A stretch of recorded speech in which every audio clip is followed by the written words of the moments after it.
পাঁচটা শর্ত যদি পাওয়া যায় মুহূর্তেই আপনার দোয়া আরশে যে নক করবে। এক নাম্বার শর্ত আকলুল হালাল, হালাল খাওয়া। দুই নাম্বার শর্ত দোয়াটা করতে হবে একজনের কাছে, তিনি কে? চাইতে হবে একজনের কাছে, তিনি কে?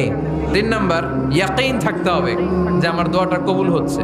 যখন দোয়া করবেন আপনার এই বিশ্বাস থাকতে হবে আমার রব আমার ফরিয়াদ শুনছে, তিনি আমার কথা শুনতে পাচ্ছে, আমি চাওয়া মাত্রই তিনি সব দিয়ে দিতে পারে এবং আমার রব আমাকে ফিরাবে না, তিনি দিবেনই। চার নাম্বার শর্ত সালাতু আলা রাসূলিল্লাহ, আল্লাহর হাবিব সাল্লাল্লাহু আলাইহি ওয়াসাল্লামের উপর দুরূদ পড়া।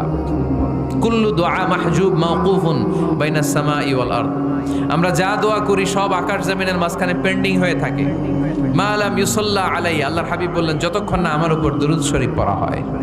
পাঁচ নাম্বার সর্বশেষ শর্ত হলো মুওয়াফাকাতুদ দুআ বিদ দাওয়াব, শুধু দোয়া